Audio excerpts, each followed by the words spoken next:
Hello, everybody. Welcome back. Don't worry, no earthquake. That's just me accidentally kicking the desk. It happens. But we're here. I can't help myself, replays. I'm excited. It's time for our potentially final game, yeah. The way that things are going, I think it's looking like it could be our final game because Mansfield so far in this series absolutely been dominant, both in terms of getting early advantages or in just map control and suffocating out their opponents. It's been 2 games, 2 different styles, but a similar end result, which has been a one-sided Mansfield affair. That is 100% correct. Yeah, it's definitely been Mansfield, especially in that second game, really just showed their dominance as having that ability to just take the game, squeeze it out, and play correctly. Those rotational plays that they were so good at in previous years, and we thought why they would be in this position, last year, but now they've shown it, and they've had 2 dominating wins, both sub 30-minute wins, which. But that did happen last year, and that ended up going all 5 games too. We kind of said in this same position last year, it looks like McGregor are going to take it. They're just dominating the other team. And then all of a sudden, it was a really close game 3, went back and forth. Injury Plea managed to take it. They then turned around with a dominating game 4 performance, and then it was all up for grabs in game 5. So we could be repeating exactly the same formula here, or we could have another Storm game from Mansfield. Really, we don't know what's going to happen. We'll have to wait and really let the players decide. Exactly that, as there has been some lineup changes, particularly on that St. Paul side, that is worth bringing to attention. Messi and Snow, they go from top down to support. Rubik, played support before, has to go to mid lane, and that means our mid laner needs to go up top. So a bit of a 3-way sub happening on that St. Paul side as we get ready to go to our 3rd game. Yeah, exactly. Just changing it up. I mean, trying to do something desperate in games. Maybe they're thinking, we might not be working because this was the original lineup we kind of saw. I think we had Rubik in the top lane and Admiral in the mid lane. So it looks like they're kind of changing that support up. That bot lane has really been where Mansfield have been getting a lot of advantages. Mid and top, really. So where those 2 lanes. And mid lane, T1 Closer so far has been probably the most consistent performer on the Mansfield. He's had the most impressive scorelines, KDAs, but hasn't making the biggest plays, but has just been doing his job correctly. Been the stabilizing for the team and always able to push forward and take advantage. Hasn't really been on screen a lot, hasn't been in focus of camera, but always doing their job. With a blazing spirit and down the bottom, their support as well have just been on camera smashing it this whole time for Mansfield and are really looking quite strong. So it's one of those, they're putting a new bot lane in there. Hopefully that'll shake it up, make them a little bit stronger. Put a new top lane in to maybe upset what Kip Kangaroo does. But again, because there's a whole new champion, it's almost like, whole new positions. It's almost like back to game 1 with a whole different draft we could throw in here too. Yeah, it's gonna be an interesting to see how these swaps do affect this draft, which we are getting back into right now. Mansfield back on the blue side like we were in game number 1, and just like in game number 1, starting things off with that Galio ban. Yeah, taking that away from Admiral Kim, really strong at top laner. Galio not traditionally, but can take it up into the top lane. Most mid laners can be played top lane. It doesn't really matter. But yeah, he hasn't been able to play that pick all this series long. But it's ever going to get some different bans here. Jax again getting banned away from Kangaroo. Yep, Jax has been banned all 3 games now. Similarly, has been Gwen banned all 3 games right now. So we're seeing some consistent bans all the way through the series. Silas got through early. Was banned away game number 2, looks to be banned away again in game 3. Closer Silas, too much to handle. Nocturne as well. Hunting, you got that game number 1.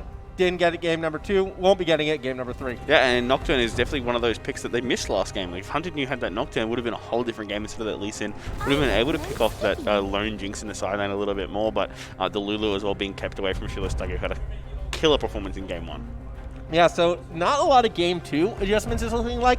Still feeling the effects of the first game. So if we know which one is more on St. Paul's mind, I think it's, how things went down. And Nico's an interesting spicy pick. I have not seen Nico probably since release. That said, we did see Nico banned in the first game. This is a bit of a comfort fit for Mansfield. And it's interesting. I had a little chat about the teams before coming into this 3rd game. It was very brief, but I kind of wanted to know, what sort of coaching is on each side, what sort of prep. And for the most part, got similar answers. These are, squads of schoolmates who have been playing together and been practicing together largely on that solo queue grind, but that's where they've been developing their synergies, and there hasn't been much of like a hardcore coaching strategy focus. However, Mansfield have said, we have our fun comps, we have our team fight competition comps. Now up 2-0, they might be falling back a little bit towards those these are our more comfort fun picks, and when I see that Nico get locked in round 1, pick one. I have a feeling Mansfield's probably throwing something spicy our way. I mean, maybe when they've gone back to proper meta with the Fearless, but Kane there is another spicy pick coming through. Maybe because that volley bear was picked away there by Admiral Kim up in the top lane. Really strong top laner. Has a very good matchup up there in the top lane. And Viego as well is a super strong jungle mid lane or wherever you want to play it. And that Alistar has been banned away every game so far, is now available for a bit more of playmaking down in the bot lane. And really good into Aphelios. They need to make sure they get a champion that's quite good at protecting that Aphelios, something like a Thresh or a Tahm Kench. I mean, actually, Tahm Kench is uses never mind. Thresh is the... Thresh is it, but you know, Tahm Kench is a top laner now. Yeah. Well, he's wherever he can go, really. You know, betting that Seraphine out, similar champion to last game, but yeah, they definitely need something. Alistar very strong, like has that quick engage. I like seeing like an Alistar Draven, something like super spicy. Oh, just go all go all in. I would appreciate Alistar Vayne would be another one if we're gonna play that game. Even if you want to go back to the Kai, I mean Kai'Sa's DT 80 carry has been nerfed way too many times, but Kai'Sa Alistar gets instant 2 plasma stacks with the W plus Q. That's the old school combo. Maybe even a Sivir Alistar could be really strong too. Lethality Sivir does some good damage if you get it stacked up. Haven't seen too much of that Sivir pick in recent days. Varus would be, I think, the traditional one if we're going to be going for that more lethality build. Well, Sivir's actually heaps stronger because the boomerang's on lower cooldown. You actually go Duskblade as well, so you go Invis. So you just dive with Sivir and go full lethality, and you just do ridiculous damage with your W, because your W applies the lethality every bounce, so it just shreds. And it hasn't been nerfed yet because it hasn't been like pro play. But it's really, really strong. That could have been one of the better picks. I think we could have seen St. Paul's go when we saw Mansfield take a more traditional front line. Or Tristana. I forgot Tristana too. Tristana exists, or go the Jinx. That's spicy. I mean, that... Jinx Alistar's a good old school kind of lane too. Yeah, you have enough disruption to lay down those choppers. So St. Paul's bot lane looking a bit more traditional right here. Mansfield, though, I did want to highlight the fact that we're not seeing a traditional comp for them at all. No more beefy front line that they've been relying on. This is all just time to fight. This is definitely time to fight. A lot of damage, not a lot of tank, and that got me a little bit worried. I still wouldn't mind the Thresh pick right here. I'll also take a Nautilus, though, just some form of front line jamming. I mean, I'm always going to say Leona. I wasn't going to say Set, but here we are. Set support, I think. Oh, it could be Nico or Set support. Oh, it could be the Nico support, because Nico support is a thing. Unfortunately, one of my friends enjoys playing a little bit. But I suppose if it's, I suppose, you know, Kane jungle, Akali, what? Mid, I suppose. Yeah. I mean, you can play set mid too. Set mid's busted. Trovy's been playing heaps of that, and it's I've been tarnished with LJL. The only, like, don't get me wrong, Set gets played there. But my memory, I forget who it was on the champion, but it was a roughie, I think is the best way to describe it. Oh, yeah. Wait, because Set, I feel like sometimes either needs to find the perfect flanks or needs help with the engage. What Set doesn't need is to run straight into the enemy team and then die before they get one auto off. That's not what Set needs. Set needs to be in there fighting, stacking up the and when you look at this comp right here that St. Paul's has put together, it's going to be hard to get in there. He's going to have to find some ways to get in. And outside of the Tangle Barbs, I believe it is, out of the Nico, there's not a lot of hard engage coming from this Mansfield composition. It's really just, it's an assassin comp. It's find these backline angles. Aphelios just doesn't fit the comp at all. No. Poor little Aphelios is going to have a tough time. I feel bad for Blazing Spirit because that was picked early Maybe in the that's draft, Kip's right? job. Kip's job is just to sit on. He's going to be the support this game to keep the 80 carry alive. This game definitely looking like St. Paul's draft is a lot better. That Viego has a lot of opportunities to reset and some spicy champions too. You know, sometimes if you're a Viego and you kill the support first and you turn into a Lulu, you're kind of like, oh well, who am I going to turn into next? But now you got a Carly, you've got Set these Kane exciting jumping around picks. Yeah, I feel this game is almost like for Mansfield, games 1 and 2. Believe it or not, with the comps they put together, I was expecting them to be a little bit more reserved, and we know how those games went. Now they pick something that is the exact opposite of reserved. Now they want to be the go-getters, and for a team that's already been an aggressive team that has been finding favorable fights with more passive compositions, this is a scary concept right now. Mansfield are setting themselves up obviously to win the state championship. That is that end goal. But this is the type that makes you want to put that exclamation mark down. I am very nervous for St. Paul. Rubik in particular on this Ziggs is going to be the one I'm going to be paying a lot of attention to because Ziggs is such a safe laner and safe team fighter, stays far back, throws your little pew-pew bombs and what have you.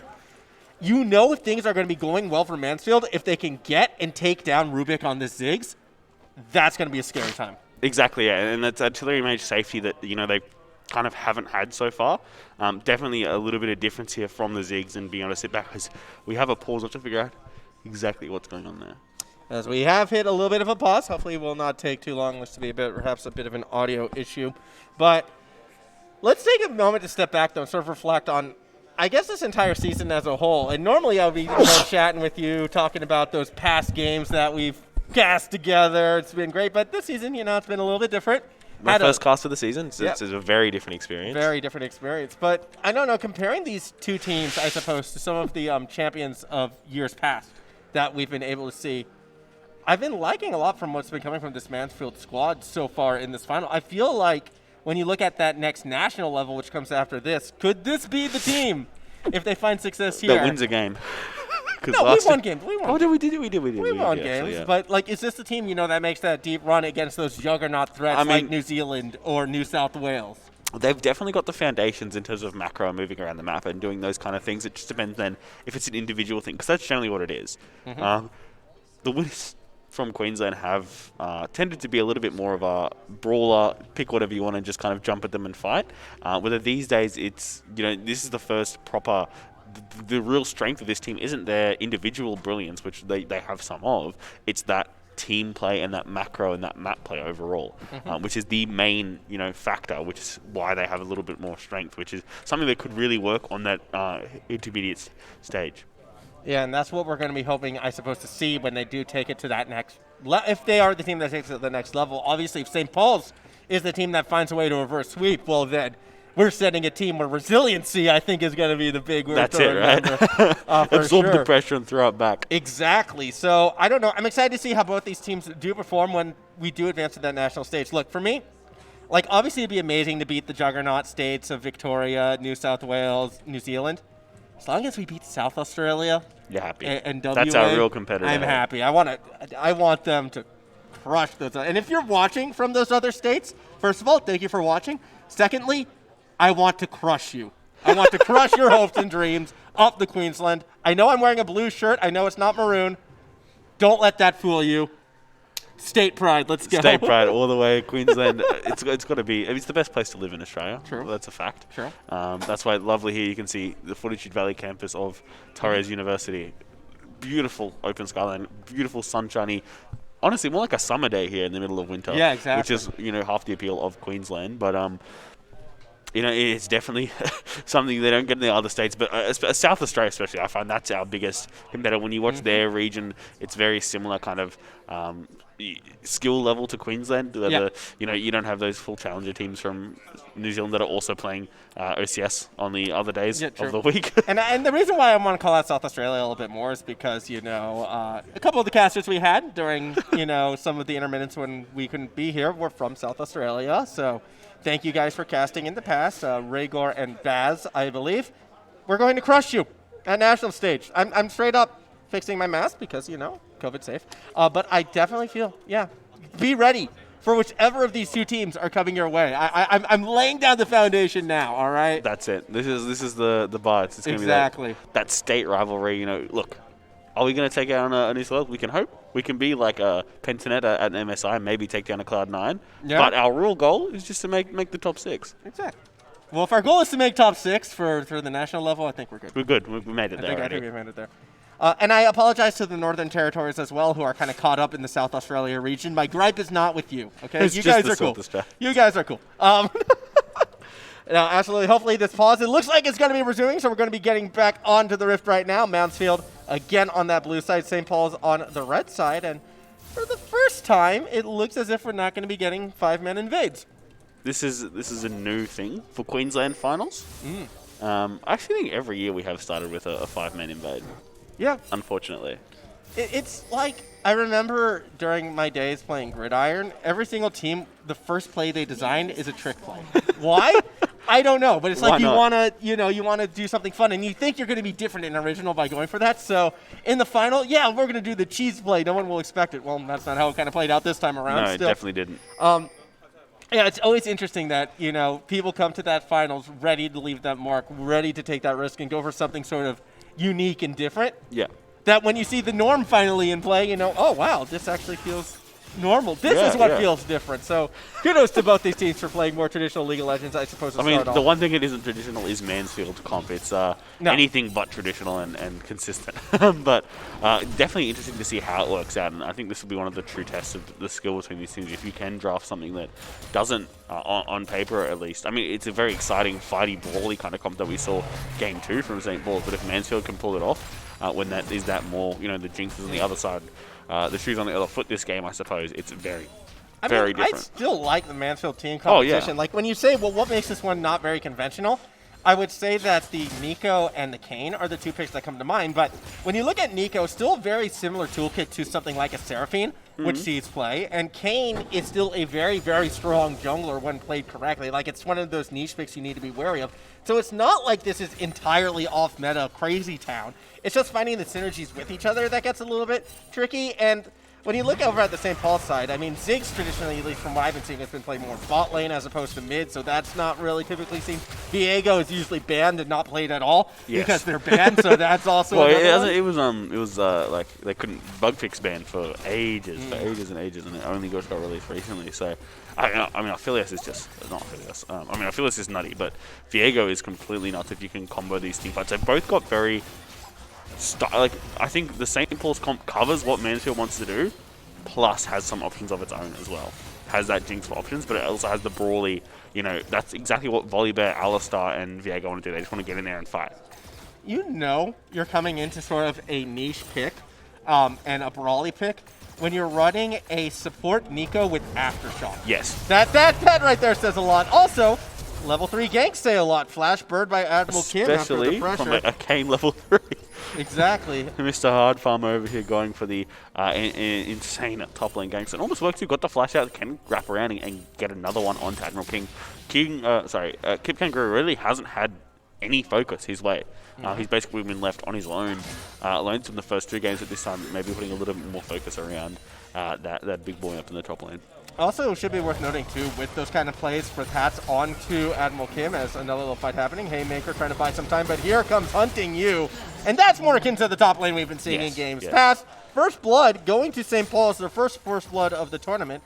But real quick, to touch on what I was getting at before with Hats pathing, tells me we're going to be looking perhaps at a Rast Kayn. And at least I'm hoping we're looking towards a Rast Kayn because you have enough damage right now with Aphelios, with Akali, and even with the Nico support, you don't need another assassin in that mix. I think extra front line brawliness is probably I feel like it's actually better to go blue Kayn, and I never say that because I much prefer red Kayn, but in this scenario, red Kayn doesn't actually really add much. You don't need, because of the champions you picked, they're not long fights. They're quick, blow people up, and blue Kayn especially is quite good at that. I think much better than red Kayn in terms of that's all, because basically all their job is for Akali is just to go and blow stuff up. They don't want to fight long, they want to fight short, which, I mean, red Kayn can do both, but definitely blue Kayn could be the way to go. So I know it flashed up on everyone's screen right there. Closer did get a little pick on the Rupik. What didn't come up on the screen was the fact that was actually towers deep. So tower dive successful for Closer, finding that first kill for the Mansfield side, and they could be looking at second right now. Blazing Spirit doing a lot of work against Naya, but it's not going to be enough, and it's actually Shilstargo who needs to be a bit cautious right here. Ignite used by Messi and Snow. Low health Nico. And there is the flashing Gates, gets the headbutt pulverized, but the fall of damage not quite there. And now Messi and Snow is just kind of flailing around up top as well. A little bit of an exchange. Teleport coming through down below. Messi and Snow needs to be very cautious. Chompers will hold Closer in pace, but the hunt is still on. Nice grab with the Tangle Barbs. Messi and Snow not able to escape, so a kill picked up by Blazing Spirit. Meanwhile, Hunting You does roam down from the river. Closer, though, bounces around, has that ultimate, looks for the re-engage, and gets the kill on the Hunting You. As Closer continues to keep Nia away from the fight, Mansfield turned things around in the bot lane. Was that both 9 just expired there? Could have gone for a kill on the Jinx as well, which would have been an insane play from Closer. The first time he's really been the playmaker so far. Like, obviously missed that solo queue under the tower because we needed to see Aphelios grab those few minions there. But you know what, that's alright. We sometimes miss those, but sometimes it leaves it to the imagination. It was an insane tower dive, went down to the wire and did an insane tower dodge outplay. And now where we look at this stage, I mean, Closer, 100% kill participation through the first 6 minutes, sitting 2-0-1. Akalis are scary even when they go even or are a little bit behind. When they get ahead, it's super scary time. Showstopper does way more damage than I think anyone was expecting right there. So another kill is going to get picked up by this Mansfield side. And now it's starting to look similar to our first 2 games yet again. Mansfield just finding opportunities and making the most of each and every one. Yeah, exactly. And they're really showing their individual prowess, which is the one thing we go, look, is it a team gap or is it like individual gap? And then this is look, we're just going to out-mechanic you, and they're doing that to the best of their ability, especially Closer here in this mid lane, who has really been a bit of a silent threat the whole series, is really showing up and has that teleport play down to the bot lane, has the solo queue in the mid lane. And he's going to be really the big aggressor and the controller of the tempo for this side. Yeah, and that's been the case right now. You can see Rubik just kind of put underneath tower, and for Ziggs, that's a little bit of an awkward place to be. Typically, you're the one sitting back, staying safe, but you can see explosive satchels always used defensively, always keeping themselves kind of back and as safe as possible at the expense of getting farm. Nearly 20 CS down right now in the mid lane. In a bit of a rough situation so far for what was our previous support player on the St. Paul side. Bit of a gank happening up top and down below. We'll focus up top for now, as we can see Admiral Kim trying to jump away to safety. Down below, Blazing Spirit is caught out in the wrong side of town, so it's a 1-for-1 across the map. St. Paul's and Mansfield going toe-for-toe. Yeah, and that's a great little pick up there from the Viego, pushing down into that bot lane, getting another gank, another lane ahead, kind of equalizing that early gank from the Akali. And look, it is looking a little bit more, but it's much closer than it has been before. Generally, at 10 minutes, the game has been more or less, very heavily Mansfield favoured. But this, it's a 2K gold lead, it's something significant, but this is the first Dragon St. Paul's have picked up the entire series. Yeah, I mean, that is going to be a happy pick for them, though, and it's going to keep them somewhat relevant, especially with that infernal damage. However, the party's still happening up top. Mansfield haven't left it yet. Admiral Kim forced underneath the second tower, as that first tower still has 4 plates standing on it. Hats is 100% going for Rast, I feel like, at this stage. So with the sheer amount of pressure they're putting on essentially that one melee laner. Meanwhile, down below, Messi is still trying to find that engage. Here comes the Pulse Blossom, and it does get 2, but it did not get Nia. Meanwhile, though, with the help of the tower, they are able to keep people back. Shutdown is secured by Admiral Kim, able to find a kill on the diving Kip Kangaroo. Super Mega Death Rocket does not make contact. Blazing Spirit, though, is hit by the zap and needs to be a bit cautious here. Hunting You, looking perhaps for a second engage right now. It's going to start stepping forward. Starro doesn't make the save, and Hunting You is able to find that dive. St. Paul's, they're picking up kills in top, they're picking up kills down below, and they're fighting their way back into this game. I mean, that was like, that Aphelios that had so many chakrams. If he changed over that gun, I swear he would have like one-hit the incoming jungler there. And instead he did another tower dive here from Closer. Yep, bit of a whiff. That's a bit of a wall jump right there. Got to be a little bit cautious as Hats is going to go down to the tower. Closer will pick up yet another kill. This is Mansfield starting to, I think, bite off a bit more than they can chew, though, overall. This over-aggressive play is keeping St. Paul's in it. That's it, eh? That was a fantastic little organized tower dive. I mean, if that second part of the ulti hit, that would have been much better. It was kind of one of those, whoops, I've completely missed that, and now it's, I'm over the wall, I got to walk back over. What am I going to do? But ended up getting the kill anyways, which is probably a good sign when you make a big mistake like that and you still come away with a 1-for-1. And the result in the Akali that's stacking up that Dark Seal all the way to a Magi's eventually. Very, very strong there. That Akali's looking quite scary.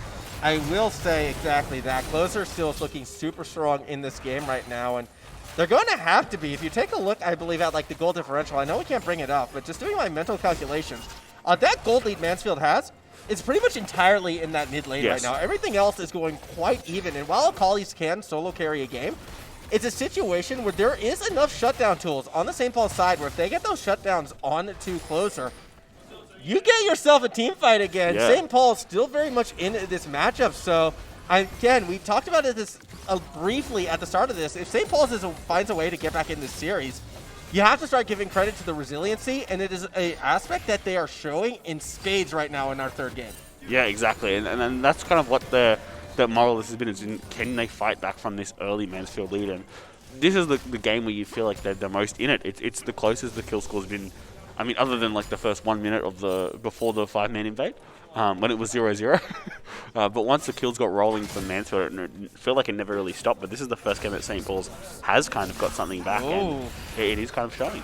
Yeah, I mean, especially when they're looking for little invades like this. However, instead of 2v2, we get 2 separate 1v1s. That is why Viego is usually banned. Gets the tower dive, gets the kill, and it even looked like they got scratched up at all in the process. Tie kill game right now, 6 apiece on each side as we continue along. It looks to be a bit of a re-engage coming from Closer, but not willing to dive in too deep just yet. You have mid laners roaming up as well in the form of Rubik down below.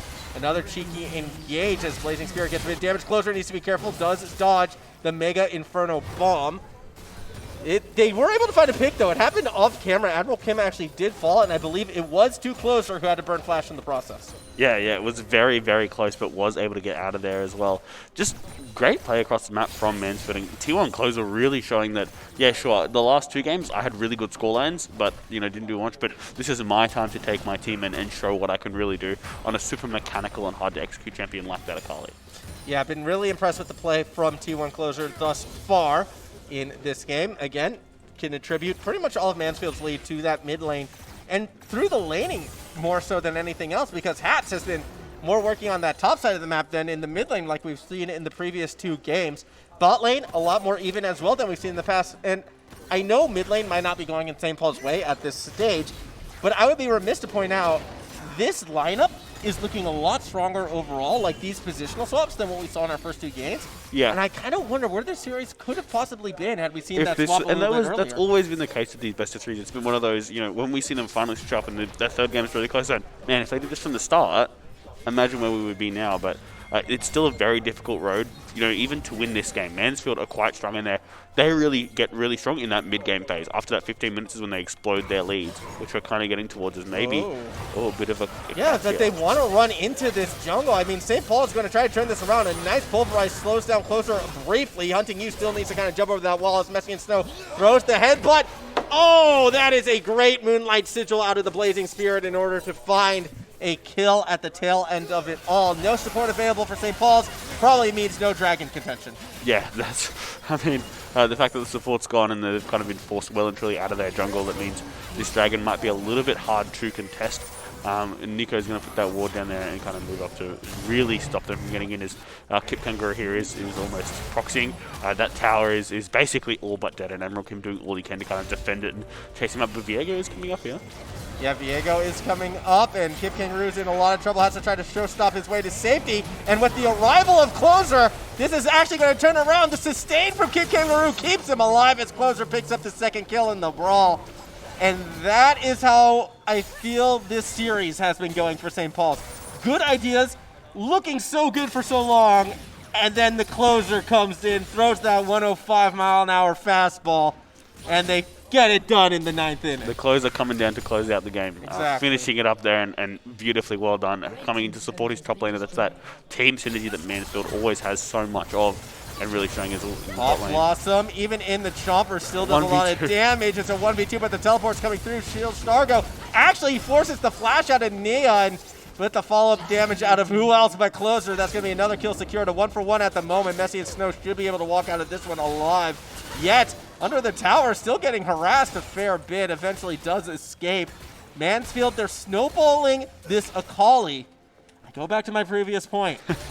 If somehow, someway, St. Paul's can take Closer out of this game, they still have a chance. Yeah, and they're still getting kills back. Obviously not on the Closer, that big shutdown on the Akali that they're really looking for, but they are getting some kills back in some way. So they're not falling as far behind in the goal lead as we have seen in previous games. As Blazing Spirit here just working away on the tower with those chakrams, that extra damage from being nice and close to it means that tower is going to fall. So Mansfield are knocking down those objectives, whether that St. Paul's hasn't got that same option, but this is the most competitive game we've had so far. It absolutely is the most competitive game, and even then, though, you have to acknowledge the fact that we're pretty much at a 6K gold lead for Mansfield just past that 15-minute mark. So while it's the closest one yet, it still shows how much kind of disparity there has been throughout this series. Exactly, and it has me worried for this St. Paul's team. Like, they need to find these picks on the Closer. And Closer's still opting for, like, a somewhat defensive build. That's just not fair. Like, I know we all remember terrible 1980s cartoons, that one about the Rubik's Cube where it's like everyone's friend and it flies around. Look it up. It exists. But don't let it out on the player named Rubik, okay? Man, that was brutal by closing. You just see that massive... Oh, when there's this much gold, there's really not much that the little Ziggs can do. The wall flashing on it, and there it goes. Admiral Kim's not going to be able to escape this one as Ross Kane has arrived. Kip Kangaroo in trouble. The flash with the haymaker is enough to get at least one kill before falling, and it's on Naya of all people as well.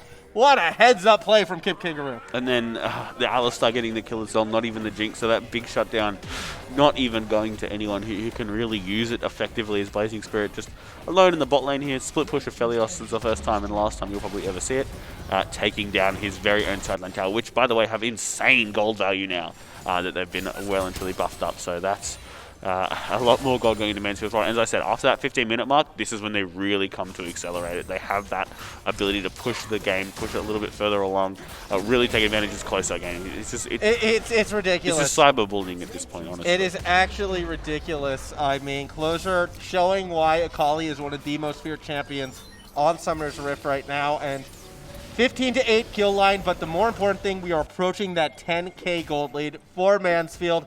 Again, before the 20-minute mark, again, this is a team that is just exerting pure domination in every single one of these brawls. And this time, they have the brawling team fight. And like, these are the fights they were looking for. They're getting them. They're turning things around. St. Paul's always looking so close, just unable to get anything back. That's it, right? It's one of those. I mean, they have slowly been, but it's kind of getting to this point of now. Mansfield getting 2 kills, you're getting 1. They're starting to pull ahead. They're pushing across the game. They've got all the major objectives besides that very first dragon, and now the Mountain Soul is going to be that objective, which is huge on these smaller carries if it ever gets that late. Told you it was real. As Max just shows me the Rubik the Amazing Cube cartoon. When was it? 1983. I've always wanted to link that one into a cast, and I have my opportunity to talk about one of the greatest cartoons ever made. Continuing along with this series right now, this is a grand final. I should be serious. I apologize. Shield Stargo getting a bit of a siege down below. Kip Kangaroo following up, and Naya can't do a thing to stop it. Blazing Spirit, though, might be found out. Has to flash out the safety hunting. You still going to chase down this Aphelios, and that's why we didn't want to see Aphelios alone. Meanwhile, Kip Kangaroo brawling under tower. So too is Hats up above, going straight after Hunting You. Closer in the background goes Legendary after finding Rubik, and Hats gets the kill onto Hunting You. That is a lot of the damage from St. Paul gone. And still in the bot lane, Kip Kangaroo going at it, this time against Messi and Snow. We're towers deep, we're inhibitors deep. It does not matter. Wherever you are on the Rift, Mansfield will try and find you under the second tower, but the showstopper takes it back to the other tower. Kip Kangaroo can't avoid towers, but he still gets kills. Finally goes down after Naya respawns. Man, set. Strong champion once it gets ahead. That finally the shutdown going over to the actual Jinx. Probably the only champion you need that money on, as we see the second Drake for Mansfield going down there, that Infernal Dragon plus the Ocean. Not a bad little combination they've got there, and that obviously that Dragon Soul is going to get more and more powerful the more of them you stack up. Don't think we'll ever get to that stage, but you know, we can hope. It can be a personal best for. This is more like a St. Paul's are going to make the 30 minutes. We'll consider that a win. We'll go to game 4, see if you can get to 40. I'm not sure Mansfield is going to agree to that, but at the rate they're going, we might not get that far. I mean, both of our first 2 games were finished under that 25-minute mark, and thus far, game 3 is still looking similar. Granted, it's a little bit further away. Double digit is the first time at St. Paul's. I don't want to be wrong, but I'm pretty sure they've got more kills in this game than they have in the other. They have, and they might be getting another one right here. Hat's nearly caught out, but the sustain on Ross is just too much for Nia to handle. Will go down.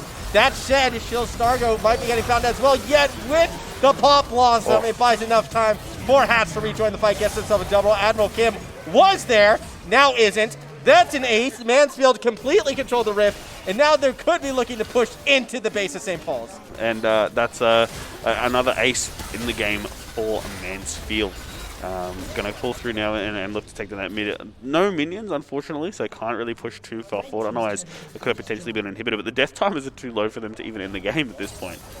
Yeah, exactly. It is. The Baron is up though, so they can maybe use that. It is 20 minutes, and they are strong enough to take it. Perfect time to get an inhibitor, right? Exactly. This is ideal. Inhibitor taking time. Granted, St. Paul's might not take kindly to it. Not going to be able to do much to stop them, though, as that mid inhibitor falls. And now the pings are actually happening on the bot side, because guess what? Shelly's still around, and that's going to be a second inhibitor gone. And maybe St. Paul's could have made a stand with 1 inhibitor out around Baron. But with 2 inhibitors no longer on the Rift, there's not much tough, they can do. Especially on the opposite side to Baron as well. Going to be difficult for them to even try and contest it, but we'll have to wait and see exactly where they end up as the Akali does go back to base there. And the other Akali also going back to base. I'm actually not even sure myself which is which. Yeah, it's the fun of having Shield Stargo on the Nico. I I really wish they would still tell us who is who on the mini-map. Would be kind of handy. Would be handy, because I don't know. Well, I think Shellstargo is the one in mid lane. Yeah, I was about to say. I think that. I hope so. I actually don't know. I have no idea. Actually, no, I kind of hope. Wait, why does Mansfield it has to be one of the involved? two affiliates. Yeah, there we go. Okay, for red buff. That's why red buff. Okay, cool. But yeah, we do know.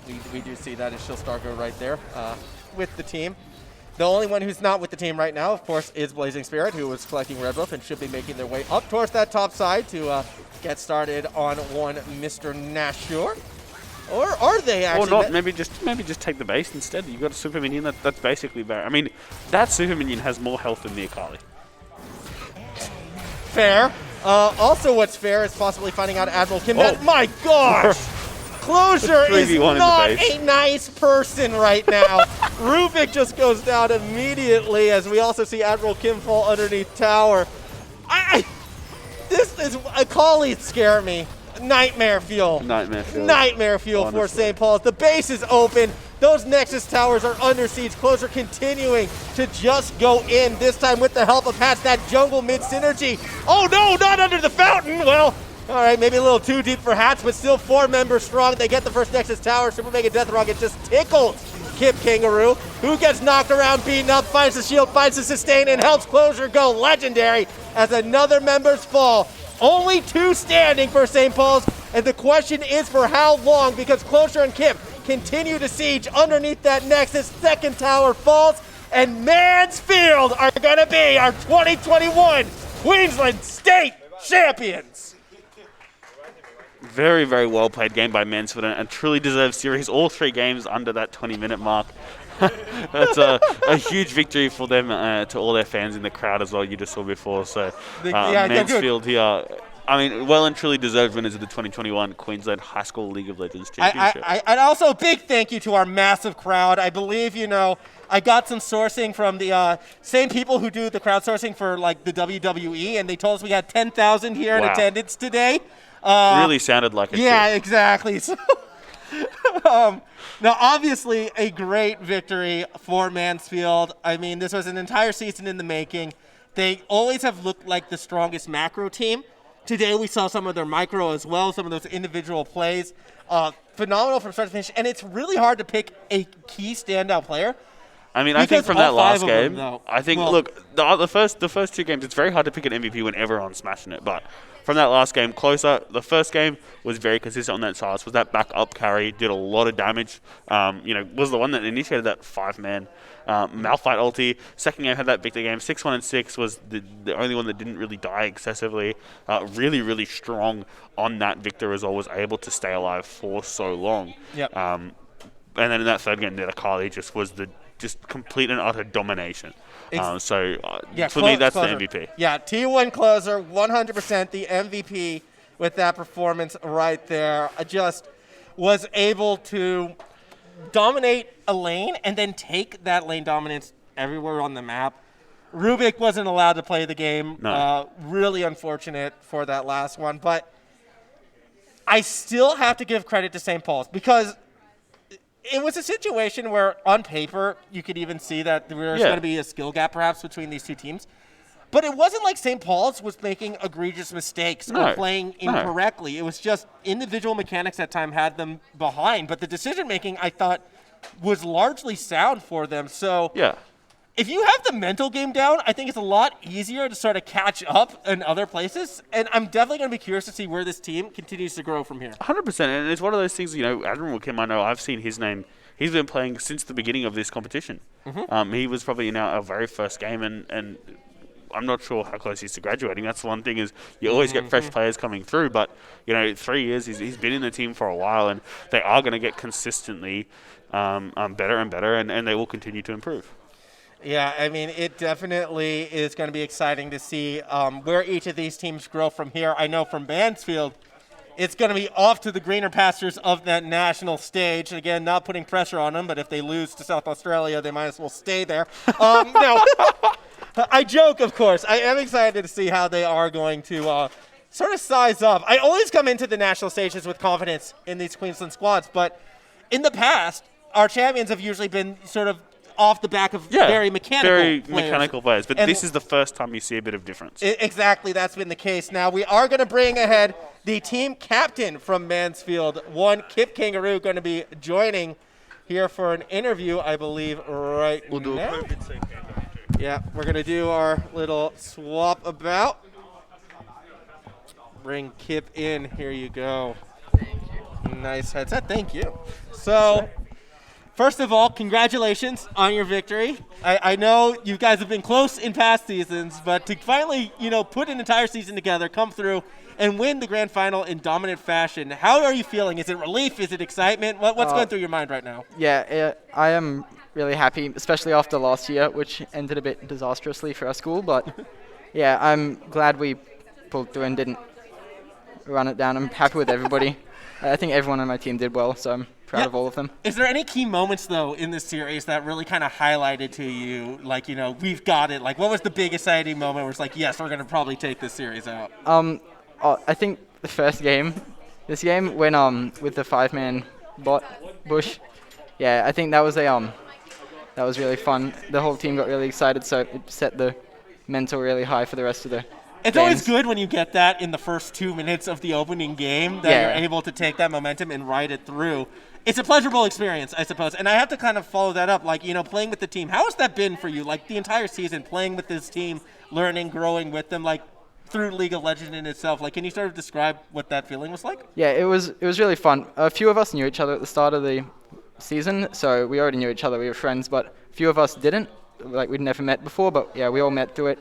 And then as the season went on, we got to know each other better, so it's really fun. And now everybody's talking a lot in comms, and yeah, it's been fun. I've made a new friend. So. Excellent. So I've also been getting some questions on Discord, I believe, to pass over to you. So that's why I'm having to look right down. And you kind of answered the third question that they wanted to ask, like practicing with your team. So that is something that's been happening, obviously, in between the games. And is this a squad of 5 that you feel like, too, that you could be playing with even more in the future, I suppose, after the high school leagues come and go? Yeah, I hope so. I know some of our players don't want to continue playing as much League, but yeah, a few of them do. So we're going to keep playing together. And I've been playing a lot of games already with one of our players in ranked. So yeah, at least us two, we should climb together and it'll be fun. But yeah, I think I know we are doing other tournaments with QT, I think, and yeah, we're doing that as a team, the 5-man team we had here. So I think I'll be seeing you there then, because I tend to cover some of those. So yeah, we've already done one of those before, but yeah, it was fun. That will be exciting to watch. So I'm going to ask you one last question before we present with the trophy. What was, outside of the, you already said it actually, which was that level 1 fight, but if we were to take that one away, what is the bigger pop-off moment? Closer on the Akali just solo killing Rubik over and over again? Or your play in game number 2 with the happy feet sidestep taking out the tower while Mordekaiser rains on you? Which play is, if you have to put one in the highlight reel, which one's going in? Well, I didn't actually watch much of the mid lane that game. I was trying to dodge volley bear E's, but yeah, the under the tower was really fun. I thought I'd get hit, but I sidestepped all of them, then got Lee kicked in the forehead at the end, so I died. But yeah, see, you didn't get out. I was going to say, in my eyes at least, that was probably the best play of the series, but then that's true. You didn't get away. The hunter found you. You got hunted down, so yeah. Closer gets to keep his MVP for now, but more importantly than that is the presentation, of course, of that championship trophy. Here you are. Congratulations to yourself and behalf of Mansfield. You can hold that up for the camera. Show that bad boy off. Fancy piece of hardware. The Meta High School Esports Champion for the state of Queensland. Again, congratulations. Thank you. Oh, okay. I'm sorry. This is the hardware. Here you go. Thanks. Well, do we have a bigger one now? Can they just keep comically getting larger and larger? Like, can we go? Yeah, we'll just slap that. You know what? That's more important than me. We'll put that in front of my face. We can finish this interview with the trophy. But last question before I send you off to celebrate with your team. Any sort of parting words you have for St. Paul's and your competition today? Well, GG. It was fun. We came in and we've only lost a game to them before in this tournament, so we were a bit like, they probably know how to beat us best. So yeah, we were a bit wary coming into it, but yeah, well, GG's to them. It was fun. This trophy is massive. Anyways, Yeah, I'll let you take it off with you and go celebrate with your team one last time. Thank you so much, Kip Kangaroo. Thank There you. Go. That's all yours. On that note, a big thank you as well to all of our sponsors, of course, for this event of Torrens University, Optus, MSI, MSY. The finals today here. A big thank you to Billy Blue College of Design here at Torrens University at the Fortitude Valley campus for allowing us to host this event. If you're interested at all in anything in the gaming industry, be it game design, game programming, 3D design, animation, graphics, communication design courses, this is the place to be. So speak to Sean if you're here in the audience. He'll tell you more about that all as well. We have that PAX VIP experience competition. You have those QR codes all throughout this area. You can scan those and put yourself up in a raffle to possibly win coaching from a League of Legends player or streamer from the Legacy Esports crew. I was thinking about it. If you can somehow convince Carbon to do it, that's who I would go for. Furthermore, all you have to do is just fill out that online entry form and we can get that. Not to mention the VIP trip to PAX. I think that's also something that's worth noting. So a big thank you to them, to my co-host Replays, who I think he can jump in, wave. Yeah, just come back in. Trash everything. It's all good. Thank you to him. Thank you to everyone watching at home. And Replays, any final words before we sign off? I mean, what a fantastic championship. I mean, I'm disappointed it was the only 3 games I got to see of the whole season per se. Well, not see, but got to cast out of the whole season. But what a fantastic performance from Mansfield. Congratulations. And, of course, commiserations as well to St. Paul's. And hopefully we see him back here next year. But thank you, everyone, for tuning in. And, look, it was a bit shorter than we expected, but what a fantastic set of games. Thank you for everyone at Meta for hosting it. Thank you to Torrens for hosting us here today, and thank you all for coming to watch us. And hopefully we'll see you later this year for our Road to Ekka tournament in Queensland, and then, of course, next year for the next iteration of the Queensland High School League of Legends Championship. Absolutely. So remember to drop the like, follow, subscribe on whatever platform you're watching this on, and until next time, have a great day, life, year, everybody. Stay safe.